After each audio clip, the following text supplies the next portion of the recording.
প্রিয় শিক্ষার্থীরা, সবাইকে আমার অনলাইন ক্লাসে স্বাগত ও শুভেচ্ছা জানাচ্ছি। আশা করছি যে যেখানে আছো ভালো আছো, সুস্থ আছো, নিরাপদে আছো।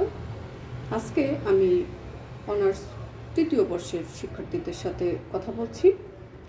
আমরা পড়ছিলাম সমালোচনা পদ্ধতি। সমালোচনা পদ্ধতিতে আমরা সমালোচনা কি, সমালোচনা যে বিষয়গুলো দেখা উচিত সেই বিষয়গুলো সম্পর্কে জেনেছি। সমালোচক কেমন হওয়া উচিত, সমালোচকের বৈশিষ্ট্য সম্পর্কে জেনেছি। ঐতিহাসিক যে সমালোচনা পদ্ধতি সেটিও আমরা শেষ করেছি। আজকে আমরা নব্য সমালোচনাবাদ নিয়ে একটু আলোচনা করব। এই নব্য যে সমালোচনাবাদ সেটি আসলে একটি আন্দোলন, সাহিত্যের একটি আন্দোলন।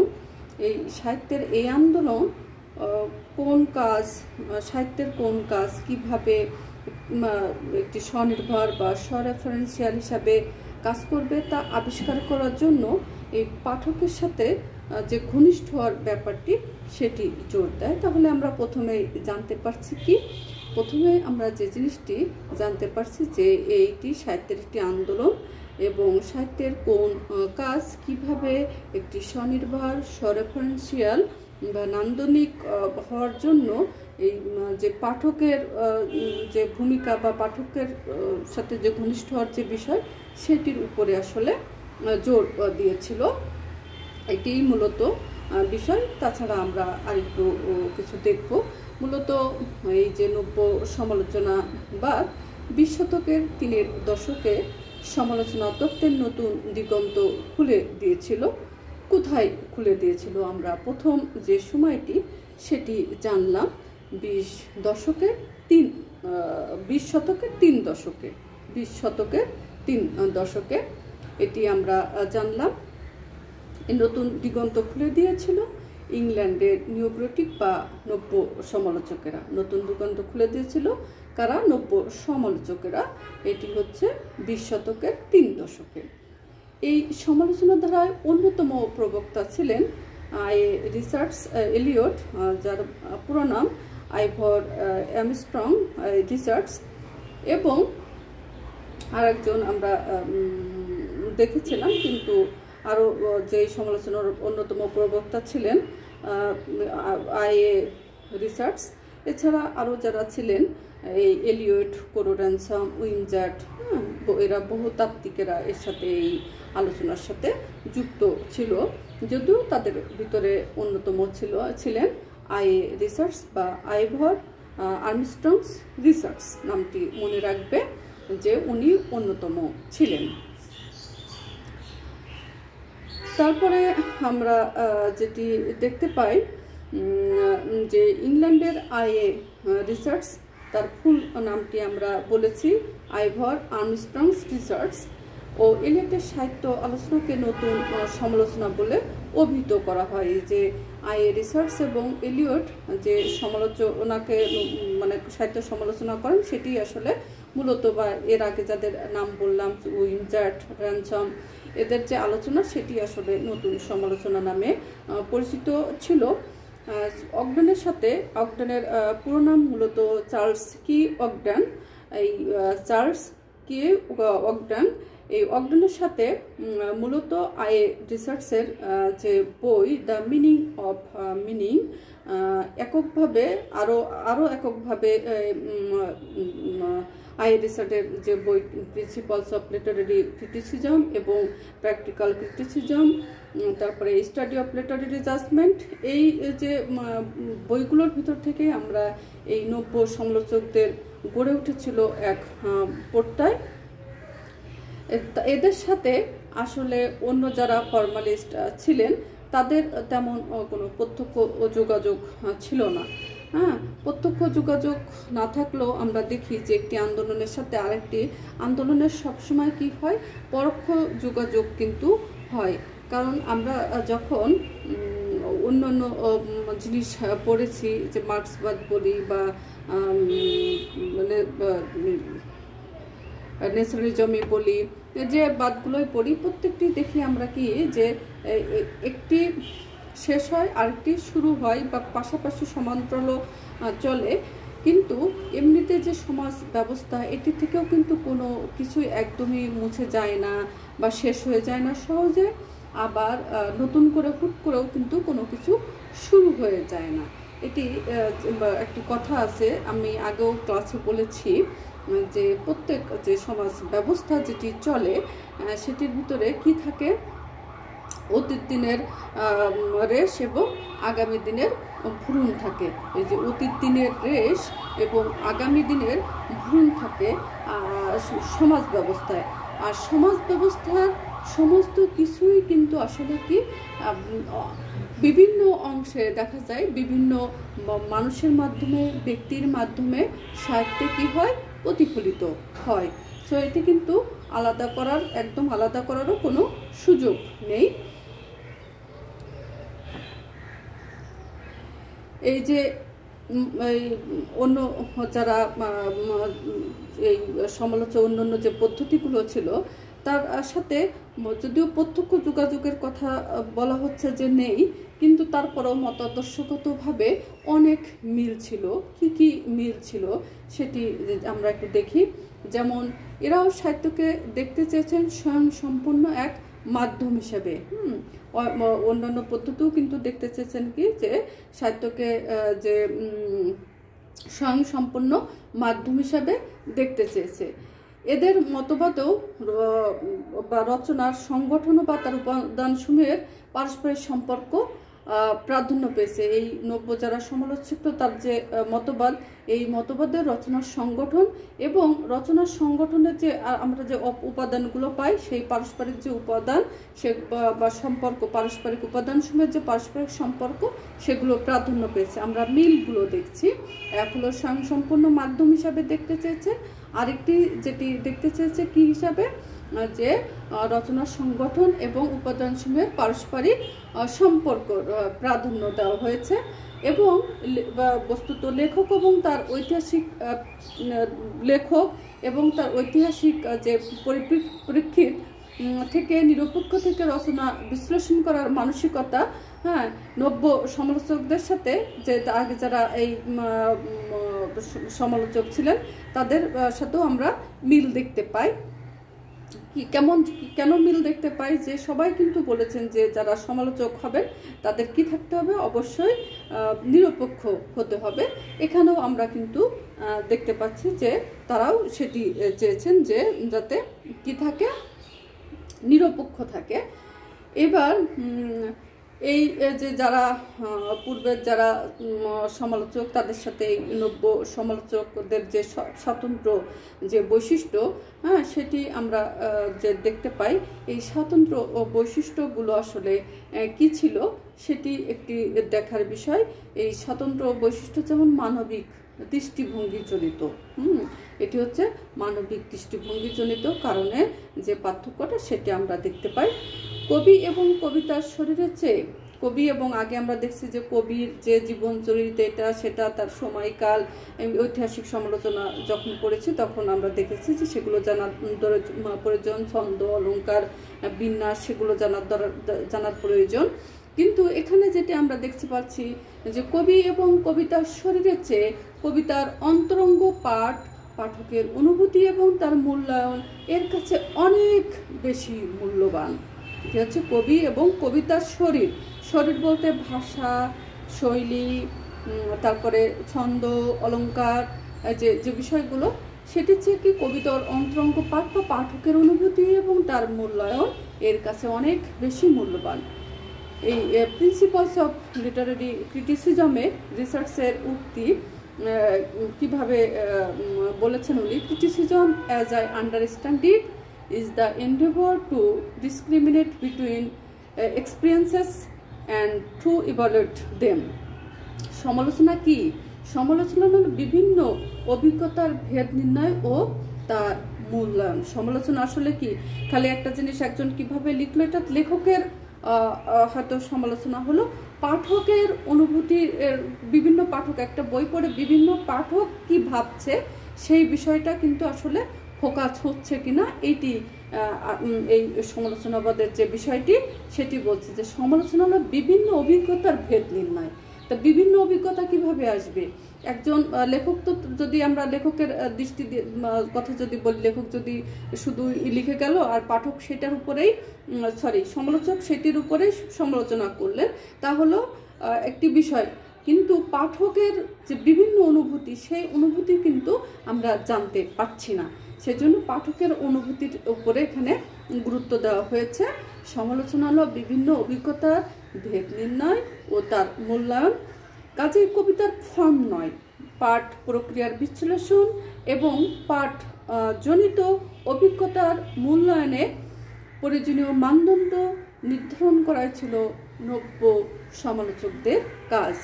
কবিতার ফর্ম নয়, পাঠ প্রক্রিয়ার বিশ্লেষণ, মনে রাখতে হবে। পাঠ প্রক্রিয়ার বিশ্লেষণ, পাঠজনিত এবং পাঠজনিত অভিজ্ঞতার মূল্যায়নের প্রয়োজনীয় মানদণ্ড নির্ধারণ করা ছিল নব্য সমালোচকদের কাজ।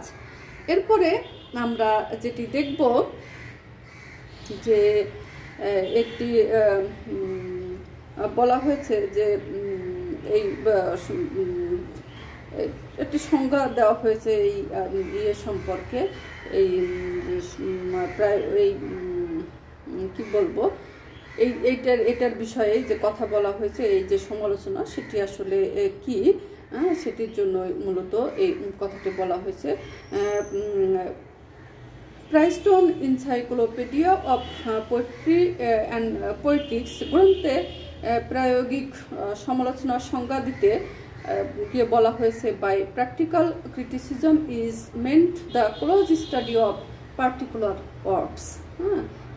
এই যে practical criticism is meant the close study of particular works, মানে কোনো পার্টিকুলার ওয়ার্কসের আর কি এটা শেষ যেটা, সেটি আসলে জানার যে বিষয় সেটির কথা বলা হয়েছে। এই প্র্যাকটিক্যাল ক্রিটিসিজম যে বইটি, এই গ্রন্থে রিসার্চ কি করেছেন, ফিল্ড ওয়ার্ক করেছেন, ক্ষেত্র সমীক্ষায় ব্রত হয়েছেন। ওই যে বলা হয়েছে বিভিন্ন অভিজ্ঞতার ভেদ নির্ণয়, বিভিন্ন অভিজ্ঞতার ভেদ আমরা কিভাবে নির্ণয় করব, সেটির জন্যই এই প্র্যাকটিক্যাল যে ক্রিটিসিজম সেই গ্রন্থে রিসার্চ ফিল্ড ওয়ার্ক করেছেন। এই ফিল্ড ওয়ার্ক করার জন্য তিনি কি করেছেন, লেখকের নাম গোপন করে একগুচ্ছ কবিতা তিনি প্রেরণ করেছিলেন। লেখকের নাম গোপন করে কি করেছিলেন, একগুচ্ছ কবিতা, বিভিন্ন রাইটারের একগুচ্ছ কবিতা হয়তো তিনি প্রেরণ করলেন বৃহৎ ও সুযোগ্য পাঠক মণ্ডলীর কাছে, যে যারা জানতেন বা সেই সময় যারা খুব নামকরা যারা পাঠক ছিলেন বা এরকম তাদের কাছে পাঠালেন। তাদের কাছ থেকে যে মন্তব্য পাবে সেইটার উপরে ভিত্তি করে কি করবেন, সমালোচনা করবেন। তাহলে কিন্তু বিভিন্ন অভিজ্ঞতার যে ভেদ নির্ণয় এটি কিন্তু ওইভাবে সম্ভব। তাছাড়া আমি একটা বই নিলাম, আমি একটা বই পড়লাম, পড়ার পরে আমি আমার মতো করে সমালোচনা করলাম, প্রয়োজনে দুই একজনের সাথে হয়তো ওই কথা বললাম কি বললাম না, এই জন্য নাম গোপন করে কি করা হয়েছে, সেই কবিতা পাঠিয়েছে এবং তাদের মন্তব্য কালেক্ট করেছেন। এটাই হচ্ছে যে সেই তার প্র্যাকটিক্যাল ক্রিটিসিজমে তিনি একটি লিখেছেন। তাদের লিখিত মন্তব্যকে পুঁজি করে রিসার্চ পৌঁছাতে চেয়েছিলেন, তাদের এই যে লিখিত মন্তব্যকে পুঁজি করে রিসার্চ পৌঁছাতে চেয়েছিলেন সুনির্দিষ্ট কিছু সিদ্ধান্তে। এই আগে যে সমালোচকদের মতো রিসার্চও, আগে যারা সমালোচক ছিলেন তাদের মতো রিসার্চও এই যে একটা জিনিস মানে যে নির্ধারণ করতে হয় তার কিছু কিছু মানদণ্ড থাকে। তাই সেরকম কিছু কি এই মানদণ্ড কি হতে পারে, যেন আগের যারা সমালোচক ছিলেন তারা মানদণ্ড নির্ধারণ করেছিলেন, নির্দেশক ও আবেগমূলক তারা মানদণ্ড নির্ধারণ করেছিলেন। এই দুটোর উপর ভিত্তি করেই কি করা যায়, কোনো কিছুর বিচার বিশ্লেষণ করা যায়। তাই এই রিসার্চ তার দ্য মিনিং অফ মিনিং গ্রন্থে ভাষার দুটি প্রধান মানদণ্ডের কথা বলেছেন। সেটি একটা হচ্ছে নির্দেশক, একটি হলো আবেগমূলক। কিন্তু এখানে একটি বিষয় আছে যে অন্যান্য যে লেখাগুলো সেগুলোর ক্ষেত্রে হয়তো এই নির্দেশক যেটি মানদণ্ড সেটি বিবেচনা করা যায়, কিন্তু কবিতার ক্ষেত্রে কিন্তু কি হয়, অবশ্যই আবেগের প্রয়োজন হয়। সেটি আমরা দেখি। সমলোকের কাছে সাহিত্য মানসঙ্গত সংযোগ বা সংজ্ঞাপন খুবই মূল্যবান। সমালোচক যে এই সমলোকের কাছে সাহিত্যের মানদণ্ড সঙ্গত বা সংযোগ বা সংজ্ঞাপন খুবই মূল্যবান। কবিতা কি হয় তখনই নিকৃষ্ট, কোনো কবিতা তখনই কি করে না হয় না, পছন্দ হয় না, কবিতা কারোর যদি ভালো না লাগে, যখন লেখক পাঠকের যুক্তি কি হয়ে ওঠে, ত্রুটিপূর্ণ হয়ে ওঠে, তখন বলা হচ্ছে যে কবিতাটি তখন নিকৃষ্ট হয়। আমরা দেখেছিলাম যে রোমান্টিসিজম আমরা যখন পড়েছিলাম, রোমান্টিসিজমের একটি যে বৈশিষ্ট্য আমরা তখন দেখেছিলাম যে বাজার সৃষ্টি করা, লেখক পাঠকের যে সংযোগ সেটি গড়ে উঠেছিল। তাই এখানেও কিন্তু যে লেখকের লেখা যদি পাঠকের হৃদয় স্পর্শ না করতে পারে, তাহলে সেই লেখা যত মানেরই হোক সেটি কিন্তু কি হবে না, ত্রুটিপূর্ণ হবে। আমরা যখন সমালোচনার বিভিন্ন দিক পড়েছি তখনও কিন্তু এটি জেনেছি যে অবশ্যই কি করতে হবে, পাঠকের মনে রস সৃষ্টি করতে হবে। এবং বলা হয়েছে যে রস সৃষ্টি যদি না হয় তাহলে সেটি আসলে সাহিত্য মানে সেরকম উন্নত সাহিত্য হবে না। সার্থক কবিতার প্রগাঢ় অনুভূতি সাফল্যের সঙ্গে অনুভূত করেন পাঠকের মনে।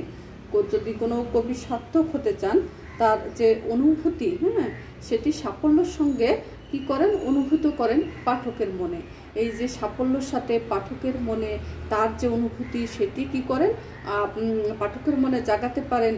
আমরা এই জন্যই কিন্তু অনেক বই বারবার পড়লেও পড়তে ইচ্ছা করে, এখন সময় নেই, তারপরেও দেখা যাচ্ছে আমরা যদি রবীন্দ্র ছোট গল্প একটা পড়ি, তারপরে মনে হয় কি আরেকটি পড়ি, খালি উল্টাতে থাকি, কোনটা পড়লে বেশি রস পাবো, কোনটা পড়লে আমাদের আত্মার উপর একটা বেশি মিলবে। এই যে একটি বিষয়, এটি কিন্তু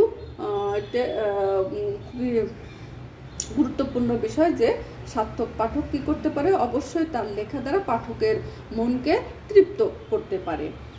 এম্পারসন কবিতার শরীরী বিশ্লেষণকে আরও সমৃদ্ধ করে তুলেছেন। শরীরী যে বিশ্লেষণ, শরীর হোক আর কোনো কিছু যে শুরু হয় সেগুলো কিন্তু আমরা দেখেছি। আচ্ছা, ইংল্যান্ডের এরপরে আমরা যেটি দেখব যে ইংল্যান্ডের শুরু হওয়া এই নিওক্রিটিকদের সমালোচনা পদ্ধতি, এই নবতরঙ্গ মার্কিন দেশের সাহিত্য ভূমিকে স্পর্শ করেছিল। কিন্তু এই যে নব্য সমালোচনা, তাদের যে নব্য সমালোচনা সেটি অবশ্যই কি হয়েছে, মার্কিনী যারা বুদ্ধিজীবী ছিল তাদের দ্বারা সৃষ্টি হয়েছিল। এখানে কিন্তু কি ছিল না, এখানে যে ইংল্যান্ডের যে নিওক্রিটিক পদ্ধতি সেটির সেরকম ছোঁয়া ছিল না। এখানে ইউরোপের প্রভাব নেই বললেই চলে।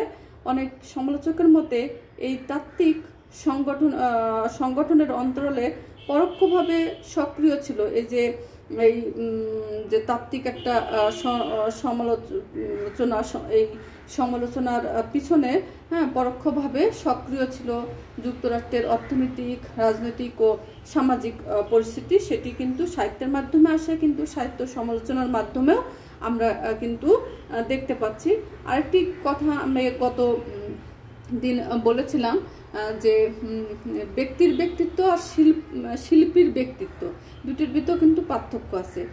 যে দেশ, যে কাল, যে সময় একজন ব্যক্তিকে যেভাবে আন্দোলিত করে, তার থেকে অনেক বেশি কাকে আন্দোলিত করে, কবি, শিল্পী, মানে যেভাবে তার আকাঙ্ক্ষাকে প্রকাশ করতে চায় বা অন্যের মাধ্যমে সঞ্চালিত করতে চায়, তাদেরকে বেশি কি করে, সঞ্চালিত করে বা কি করে, আলোড়িত করে, যেভাবে আলোড়ন সৃষ্টি করে। যাই হোক,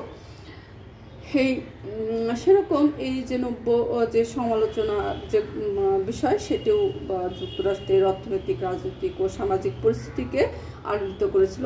বস্তুত 40-এর দশকের বৈজ্ঞানিক ভাবনার দ্রুত বিকাশ নব্য সমালোচনার গভীর ছাপ ফেলেছিল। যে এই বিজ্ঞানের যে ছোঁয়া, সেটির ফলে সাহিত্যের যে ছোঁয়া লেগেছিল সেটি কিন্তু আমরা দেখেছি।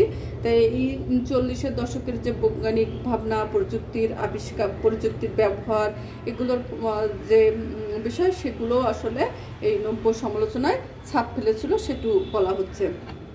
এবার আমরা একটু দেখব যে এলিয়ট তার কবিতা সম্পর্কিত রচনায় কোনো পদ্ধতিমাফিক তত্ত্বের কথা বলেননি। হ্যাঁ, তার এলিয়টের নাম আর টিএস এলিয়টের নাম আমরা শুনেছি, তার অনেক কবিতা আছে, তার প্রবন্ধের বই, বিভিন্ন কিছুর কথা আমরা জানি। তা সবার সাথে কিন্তু সবার যে মিল সেটি কিন্তু হয় না।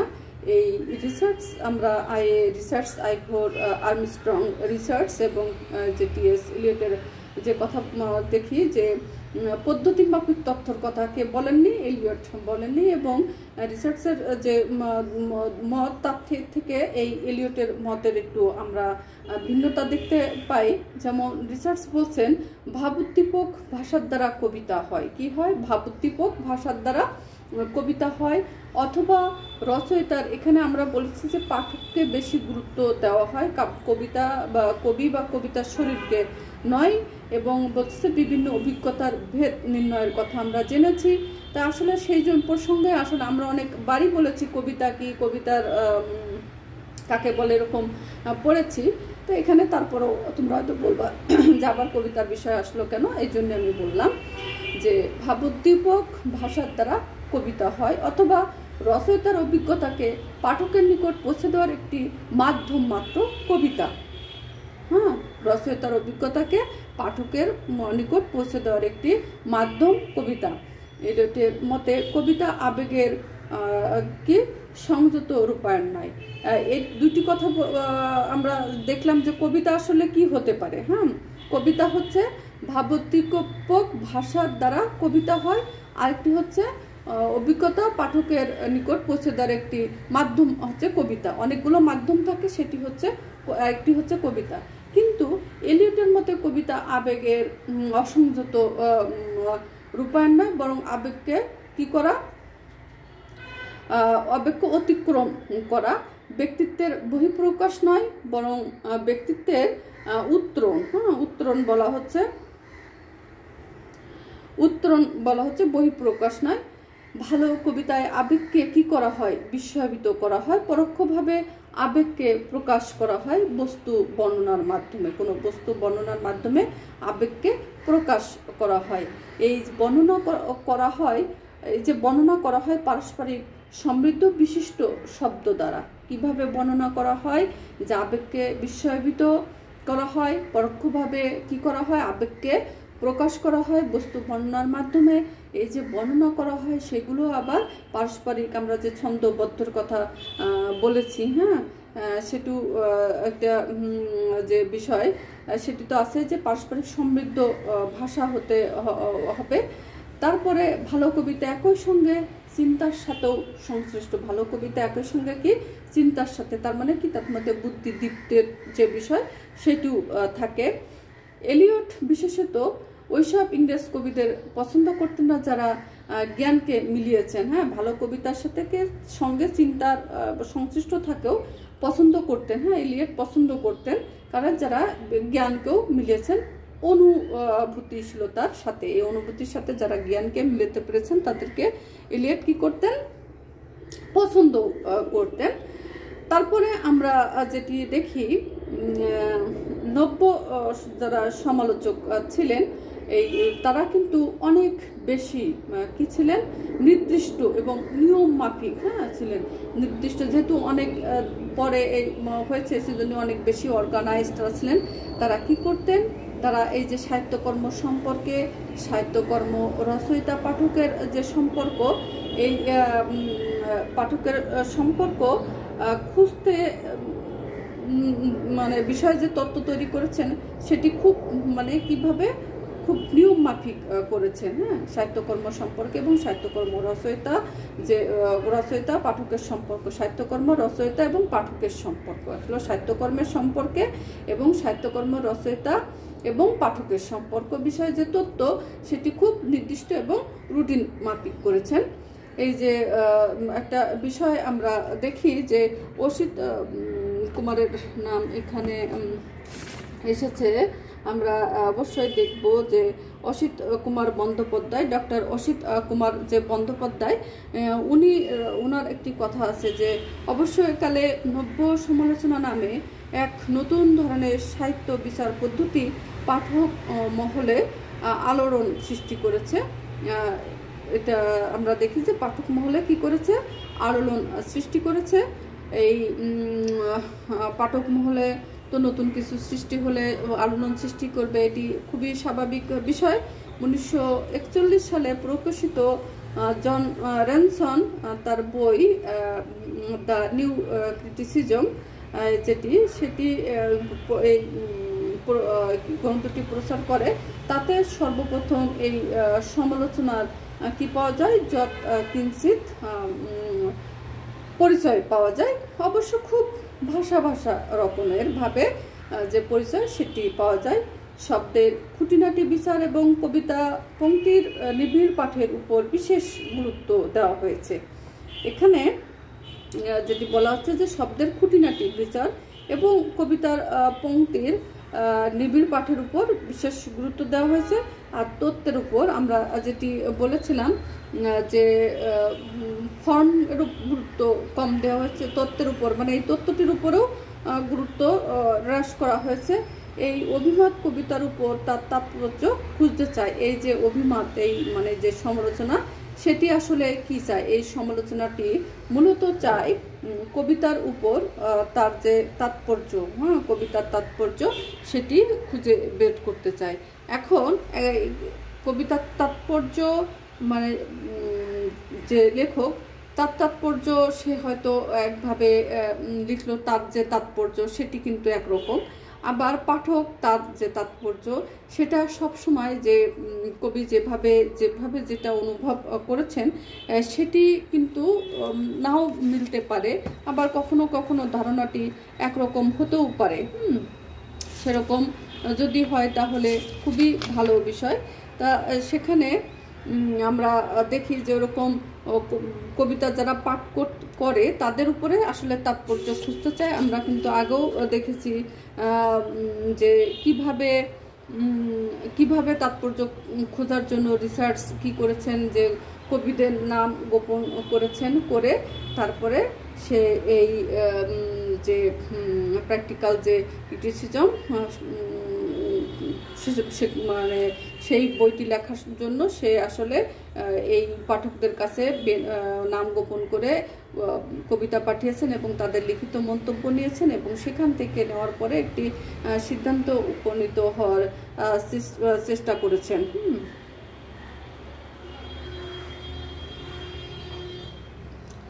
তা যাই হোক, আমরা এখানে দেখলাম কবিতার ফর্ম নয়, পাঠ প্রক্রিয়ার বিশ্লেষণ, এই তত্ত্বে অনেক বেশি গুরুত্ব। তারপরে এখানে আর একটা যে ফর্ম এবং কন্টেন্টের অদ্বয় সম্পর্কের অস্বীকার করেছেন এই তত্ত্ব, ফর্ম এবং কন্টেন্টের অদ্বয় যে সম্পর্ক সেটিকেও অস্বীকার করেছেন। এবং আরও যে ইতিহাস বিবর্তন ও সৌন্দর্যকে পরিহার করে চলার যে বিষয় সেটাও আমরা এখানে দেখি। তা মূলত হলো পাঠকের যে বিষয়টি সেটি খুব গুরুত্বের সাথে বিবেচনা করা হয়েছে এবং যে বিভিন্ন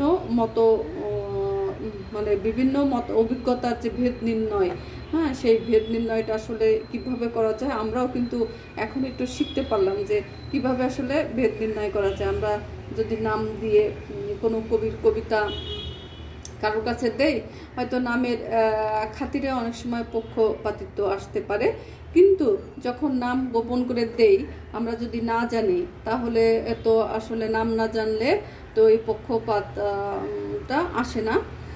তবে আশা করছি তোমরা কিছু বুঝতে পারলে, যদিও এই বিষয়ে বই পুস্তক খুবই কম। তোমাদের এই পাঠটি মানে এই লেকচারটি রেডি করার জন্য আমার বেশ একটু সমস্যার সম্মুখীন হতে হয়েছে, তারপরেও যেটুকু পেরেছি করার চেষ্টা করেছি। আশা করছি তোমরা এর থেকে উপকৃত হবে এবং ক্লাসটি শুনবে। যদি কোনো কোশ্চেন থাকে তাহলে করো, আমি চেষ্টা করব উত্তর দেওয়ার। দেরিতে হলেও তা সে পর্যন্ত তোমরা ভালো থাকো, সুস্থ থাকো, সুন্দর থাকো। যদিও এই নব্য সমালোচনা বা এই ক্লাসটির রুটিন দেওয়া হয়েছে পরে, কিন্তু আমি আজকে নিয়ে নিলাম। এরপরে হয়তো ওই দিন অন্য কোনো টপিক নিব। তা ভালো থেকো, আল্লাহ হাফেজ।